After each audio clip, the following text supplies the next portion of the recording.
we'll get that distributed when? Morning team. Morning tea. Okay, well, let's now go then to item 9, which is the proxy for HBRIC Limited Annual General Meeting. I'll move. Thank you. Happy to move. Someone happy to second that? Thank you, Councillor Pipe. Discussion. Put that motion. All those in favour, please say aye. Contrary, no. Carried. Thank you.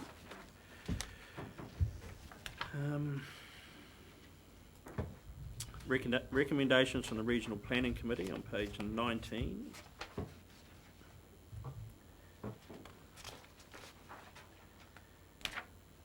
Now, were you? I was there, Mr. Chairman. I'm just going to take it as read, just if there are any questions.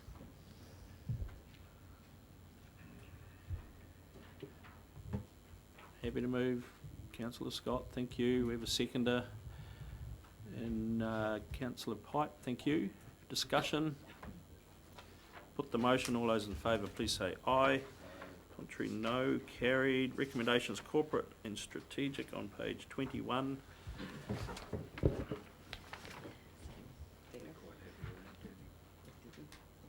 And I'll ask our chair to, do you wish to add anything to that? Quite a bit. It's easier when you're not in the chair to do this. Is it? Yes, it is. We'll see. Okay, so I'll go through. We had a corporate and strategic meeting last Wednesday. We had a very good report from Hawke's Bay Tourism at the time, and I'll just go through an order here of the comments. At the time, I asked Liz why we were being asked as councillors to sign off the KPIs when Hawke's Bay Tourism has a board and they've already signed them off. So I gather it's just a courtesy, but just a comment that it seems like councillors signing it off. It should be a recommendation from management that they are satisfied with that. So my first question to Liz, are you satisfied with the KPIs as they stand of Hawke's Bay Tourism? Yes, and it's really not just a matter of a councillor of being satisfied. I mean, the council is the principal funder of Hawke's Bay Tourism, and I think that you need to have, you know, and certainly was indicated during the long-term plan submission considerations, what they would achieve with both the current funding and additional funding, and so this is aimed at setting that out quite clearly so that you are able to measure that at the end of their financial year. Okay, so process, thank you. In terms of the forestry investments paper, I was personally very disappointed in this paper. The reason that it came to us was that we asked that values were established other than commercial that demonstrate the justification for council maintaining this investment.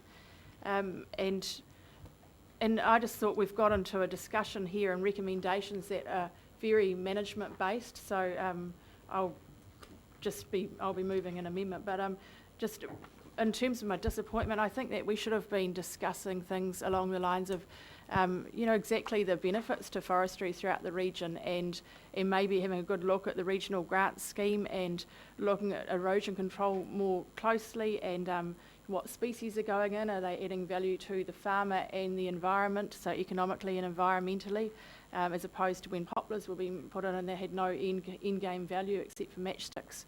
So I thought we could have had a far more in-depth discussion, and in terms of getting down to be making recommendations that I believe in the case of number 5 are they should be management delegations. I don't think that council signing off management delegations to this level is the best use of our delegations. So I would prefer to see that was, that we're not experts in forestry management. Signing that off just doesn't add up to me. So I certainly won't be moving number 5. Number 6, council consideration during 2016. I'd like to see some more tight time frames and just sort of another 16, 15 months, whatever it is. It seems to drift out. Right, so concerns around the forestry paper. Down to the reports received, I've mentioned tourism, which I thought was a very good report. The health and safety legislation, I thought that was a very once-over lightly presentation. H&R report was a good report, but I note there was a press release that came out after it that upset some of the committee members in my committee, And that press release wasn't run past me as the chair, so I have a question for you, Mr. Chairman. What are the protocols around press releases? Do they normally go through the chair or not?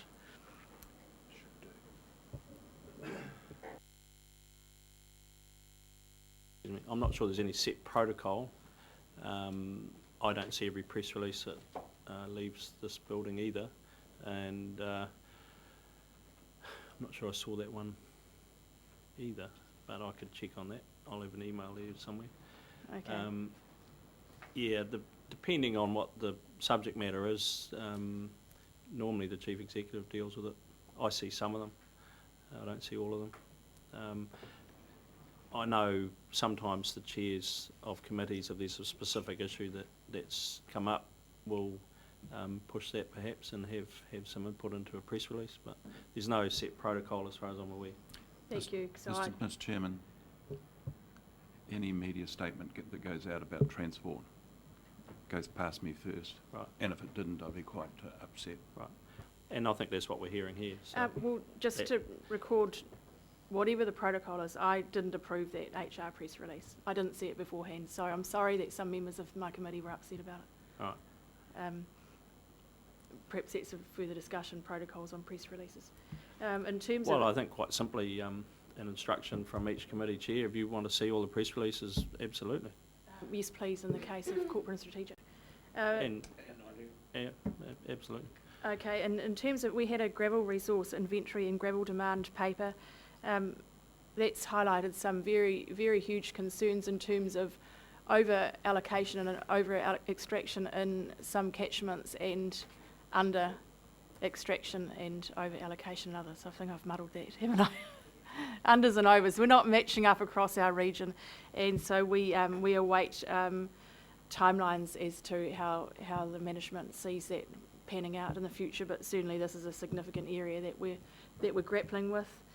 We had recommendations that came through from our finance audit and subcommittee, audit and risk subcommittee, and just in terms of today for the public, I think that committee's bedding down very, very nicely, and work streams are panning out, and we're working very comfortably with the auditors. So so far, no serious concerns. It's a committee that's adding value in my point of view at this time. And we also had a public transport update. Before we go to moving the recommendations, I'm happy to see any other questions. So. Just a question around the forestry stuff you brought up there. You were talking about an amendment. Just can you give me, if you want to move an amendment, we'll get someone else to move in second, and then we'll come back to you with an amendment to do it properly. What I would see for number 5 is that the first line agrees to the proposed management approach for HBRC Forest Estate being under the delegated authority of the Chief Executive, full stop. Mr. Chairman, I'm prepared to move the original. So I think we're going to have to, because I don't tend to agree with what you were saying there, so we'll need to test it. So you're happy to move the original and second. Are there any other questions first? Yes, I do have one, Mr. Chairman, and I just think it's a pity, given that we've reached the stage of having to adopt the audited annual accounts, that all that we've got coming through in the paper trail here is that we had a recommendation. In this particular instance, I think it could have been quite helpful if the audit committee, subcommittee comments had come through to give us a clear, and perhaps when we look at the minutes of this, we might actually get a statement in there. Is that possible? Because it's just a paper trail that we've got on audit committee. Audit committee has actually recommended comments around the audit. That should form part of the whole process of the... So we could probably cover that off in the minutes as per your discussion. Okay, you moved. You wish to speak? Well, I'd just comment on the forestry issue. I believe, as the recommendation stands, it is quite appropriate. And I personally want to see that level of detail. It's not diving in and telling management how to do their job, but I need to know that information because, in my view, forestry is one of our very major investments. It's also one that carries a significant element of risk. through market demand variations for particular species, and the fact that we've done a lot of these plantings under a regime influenced by carbon trading, where the prices have fallen through the roof. So to do my job properly, and I think for council to do its job properly, it needs to have a fair level of information available to it on the management of its forestry asset. So that's why I'm moving it as it stands. Seconder. Mr. Chairman, this is actually about governance, and this particular decision is about our forest managers seeking governance direction from the committee. What you have in here may be a little bit of detail about the what and how, but behind this is the hedging of risks and return, and those sorts of decisions around taking a fairly pragmatic view to some of the pruning options as far as maximising our return. We heard all that behind it. There's a governance decision that was the approach that we endorsed. And as such, I would hate to just say, well, we'll delegate that. We've sat here worrying about press releases around health and safety information from workplace, whatever they call themselves. This is actually where the governance is sitting. A decision around the financial management of our forestry asset. And as such, it should be recorded, and that direction sits with the governors, not with the delegation. You wish to move an amendment?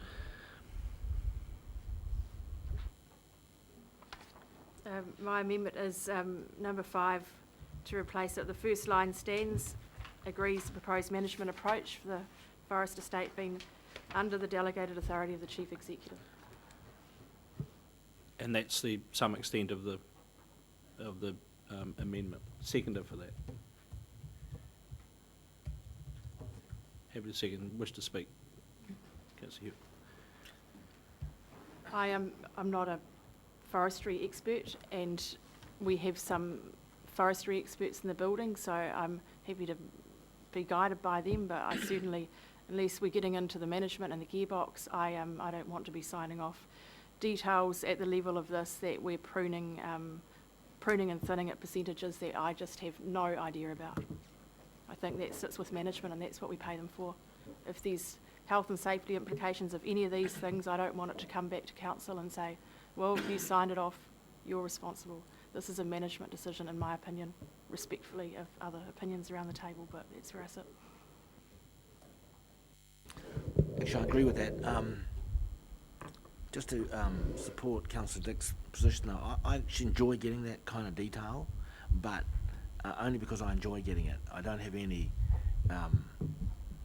knowledge whether we should prune and thin between 80 or 100%. I wouldn't have a clue. It needs to be an apple orchard for me to be able to do that. So, you know, signing off on that level of detail, whilst I enjoy getting it and reading it, is probably not sensible from my point of view as from governance. So I do support it. I'll take an opportunity to speak.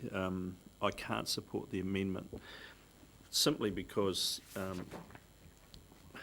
this level of detail is not just about giving us an idea what's happening. We're talking about a major consideration of the long-term viability of this investment. And we can't just say, oh, we'll let the management deal with this and we'll get what we get. I think it was well presented, talked up, and the decision to prune 50% Pinus radiata, just as one example, I mean, you get into the eucalypts as well, is not about what the management think they're going to do with the day. There's some huge cost implications, and there's some huge potential income, if you like, justification to do this piece of work. So it needs to be agreed at council level. This is what we're going to do, because in the future, this decision will be judged on in 30 years, 25 years' time. So I can't just, in this particular instance, say that this is a management issue and let's get out of their way. This is actually quite a serious decision in its own way. So I can't support it. Any other speakers? Councillor Belford. I guess I'm puzzled as to how we got to this point of the chairman of the committee that's making a report, offering an amendment to what I would have assumed to be her report. But then I notice it's not her report, it's Liz Lambert's report. And so who's driving the ship here? I would assume that the chairman of the Corporate and Strategic Committee controlled the agenda of the meeting, would look at the results of that meeting as reported or as documented by somebody, and would have signed off on, this is a set of recommendations and a report I'm prepared to stand by on behalf of my committee. But apparently that's not the case. So what is this? Is this our double debate process, or what's going on here? I mean, I would have just assumed that this was your report and you were happy with it, but obviously you're not. So how does this work? Well, councillor, this is a record of the minutes of a summary of the resolutions or recommendations that have been made from the committee, and this is the double debate opportunity. Oh no, sorry, Councillor Barker. Thank you, Chair. I just want to take the point made by Councillor Belford a little further. I would have assumed getting a report on this committee over the signature of Liz Lambert is exactly the right thing, because it's the Chief Executive who reports to the Council, no one else. That's correct. But I would have thought that prior to the report being submitted, it would have been circulated to the Chair of the committee, and the Chair would have been said that they were happy or unhappy with it to resolve any issues, so we didn't see them arrive here. And I'm just wondering whether that process has happened. But on the other side of it, it seems to me that there are two things here. One is that the managers manage, and that's the right thing to do. But regardless of the detail, as governors, we have to have some detailed knowledge of what's going on. We cannot simply say that's beneath our vision and we're not interested in it. That game has been played with a number of finance companies, and the courts have found it to be wrong, that governors have to be knowledgeable, and that's it. I would have thought this could have been solved in a way to balance both interests, in that we could have, instead of signing off on it, noted that the management has done 50% here, 80% there, and so on. So we're aware of it. If we take this out, then regardless of that, if there's to be a challenge about the decision, people will go back to the original papers, and the paper that was put up to the committee will be the basis on which people assume that we've made the decision. So by implication, we will be signing off on it. All this is doing is saying it explicitly what we're doing, and that's what should happen with governance decisions. We should be clear about what we're signing off, not obfuscate. So whilst I have some sympathy with the point that's being made by the mover of the amendment, I am more leaning towards the other side of saying we should be clear about what it is, and if it requires noting, well, I think that might satisfy. But we have to be clear what we're signing off on. So was there consultation on the report before it came? On the recommendations? Yes. To the committee chairman? No, there wasn't, because they went out the day. Oh, sorry, Leanne will. Sorry, the process of confirming the minutes before they go out is the process where you check the recommendations, which became resolutions passed by the committee. So those are directly copied and pasted into this, because that's what you, at the committee, the councillors, have resolved. The question is, it was checked with the chair, so if there was any difference of opinion, we could have resolved. There was? The minutes are, but not this paper. I mean, this paper, that's what I'm asking. No. Do we think we should do that in the future? If I check the minutes. Yeah, the minutes. No, this is, No, there is a I'm happy with process it. to draw this out of the minutes. The debate on this particular issue could still eventuate when we're looking at the confirmation of the minutes of the previous meeting. But at this stage, let's get back to the Just to the clarify. amendment here, which is where we're at. Well, I'm happy And- to move it to notes, as councillor Barker suggests. You can't do that. Let's test it. Councillor Pipe. I'm disappointed maybe that all these issues weren't raised actually at the Corporate and Strategic Committee. And I think, as chair, sometimes you've got to maybe raise issues, not just let it go, but raise the issue and the concerns at that particular time. I think that from a governance perspective, I think we have to, we've set up a Finance Audit and Risk Committee.